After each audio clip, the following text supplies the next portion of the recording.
সবাইকে স্বাগত জানাচ্ছি। যে যেখান থেকে দেখছেন আশা করি ভালো আছেন, সুস্থ আছেন। প্রিয় দর্শক, আজ আলোচনা করব সড়ক দুর্ঘটনায় শিকার হলে ক্ষতিপূরণ পাওয়ার যে উপায়, সেই বিষয়ে আজ কথা বলবো।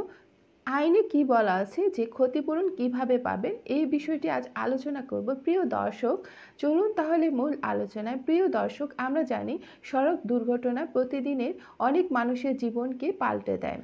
এক মুহূর্তে অসাবধানতার কারণে কেউ হারাতে পারেন প্রাণ, কেউ বা হারাতে পারেন শারীরিক গুরুত্বপূর্ণ অঙ্গ। দুর্ঘটনার পর ক্ষতিগ্রস্ত বা ব্যক্তি বা তার পরিবারকে অর্থনৈতিক বা মানসিক সংকটের মুখোমুখি হতে হয়। তবে বাংলাদেশে সড়ক পরিবহন আইনের আওতার ক্ষতিগ্রস্তদের আর্থিক সহায়তা পাওয়ার যে সুযোগটা রয়েছে, যা তাদের পুনর্বাসন সাহায্য করে থাকে।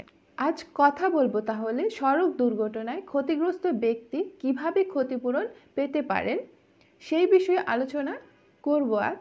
সড়ক পরিবহন আইন 2018 এবং সড়ক পরিবহন বিধিমালা 2022 অনুযায়ী ক্ষতিপূরণের ধাপ, প্রয়োজনীয় কাগজপত্র কি কি লাগবে এবং প্রতিটি ক্ষেত্রে বাস্তব উদাহরণ দিয়ে আজ আমি আপনাদের বলবো। চলুন তাহলে দর্শক, জানি এবার ক্ষতিপূরণের পরিমাণ কেমন হতে পারে।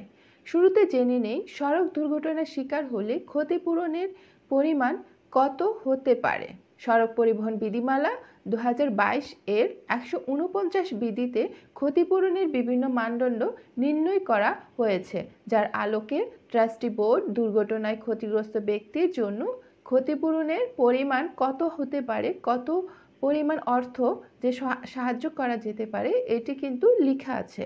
প্রথম দেখেন, যদি সড়ক দুর্ঘটনায় মৃত্যুবরণ করে, সেক্ষেত্রে দুর্ঘটনায় কেউ যদি নিহত বা আঘাতজনিত কারণে মৃত্যু হলে ক্ষতিপূরণের পরিমাণ কিন্তু এককালীন 5 লক্ষ টাকা বেশি হতে পারে। এরপরে দ্বিতীয় যেটি, গুরুত্বপূর্ণ অঙ্গহানি ক্ষতিপূরণ।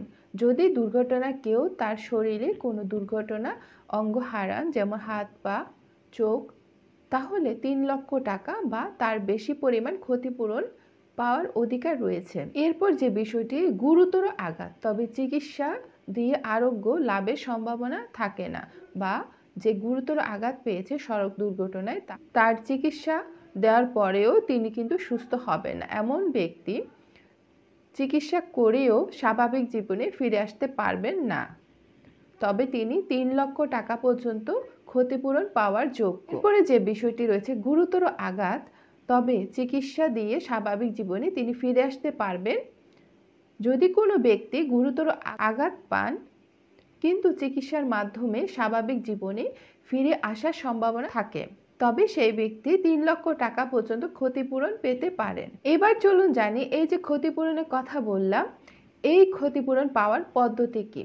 সড়ক পরিবহন বিধিমালা 2022 এর 150 বিধিতে ক্ষতিপূরণ পাওয়ার পদ্ধতি উল্লেখ করা হয়েছে। দুর্ঘটনার পর ক্ষতিগ্রস্ত ব্যক্তি এবং তার পরিবারকে ফরম 32 নাম্বার অনুযায়ী দুর্ঘটনার 30 দিনের মধ্যে ট্রাস্টি বোর্ডের চেয়ারম্যান বরাবর আবেদন করতে হবে আপনাকে। এরপর যে বিষয়টি রয়েছে, অনুসন্ধান ও প্রতিবেদন। আবেদন জমা দেওয়ার পরে যে 10 দিন পরের মধ্যে ট্রাস্টি বোর্ড একটি অনুসন্ধান কমিটি গঠন করবে। গঠন করার পরে 30 দিনের মধ্যে তদন্ত কমিটি ক্ষতিপূরণের প্রতিবেদন দাখিল করবেন।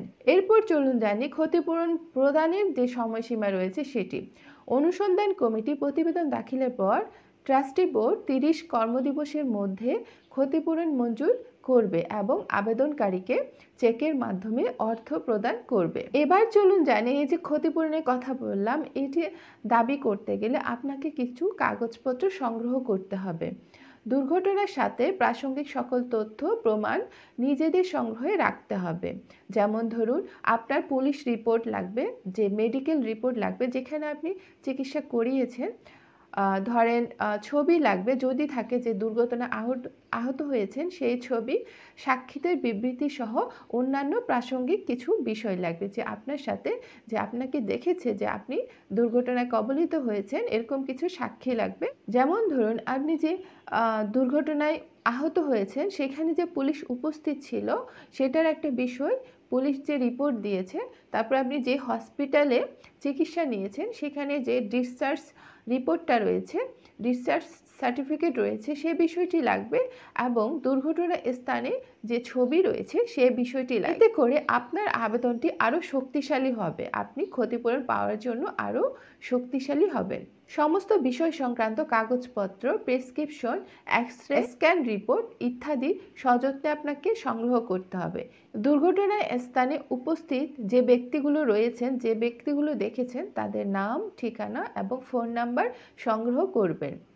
তাদের বিবৃতি আপনার দাবিতে সমর্থন করবে। ওই ব্যক্তিগুলো যখন সাক্ষ্য দিবেন, পরবর্তীতে তাদের সাক্ষ্য তার ক্ষতিপূরণ পাওয়ার ক্ষেত্রে গুরুত্বপূর্ণ ভূমিকা পালন করবে। সর্বশেষ যে বিষয়টি বলবো, এই যে ক্ষতিপূরণ পাওয়ার জন্য যে আবেদন করবেন, যে কোনো দুর্ঘটনার পর যত তাড়াতাড়ি সম্ভব আবেদন দাখিল করবেন আপনি এবং সমস্ত প্রয়োজনীয় কাগজপত্র হালনাগাদ করে রাখুন।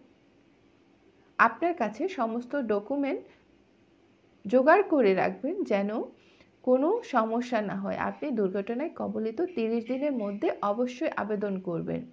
ক্ষতিপূরণের জন্য সঠিকভাবে আবেদন হলে তা দ্রুত কিন্তু অনুমোদিত হয়ে থাকে এবং প্রয়োজনীয় অর্থ সহায়তা পাওয়া যায়, যা দুর্ঘটনা পরবর্তী জীবনে আপনার পুনর্গঠন করতে সহায়তা করতে পারে। একটি দুর্ঘটনা কিন্তু সারা জীবনের কান্না, তাই সড়কে নিরাপদে চলাচল করুন। আজকের আলোচনায় এতটুকুই। ধন্যবাদ সবাইকে।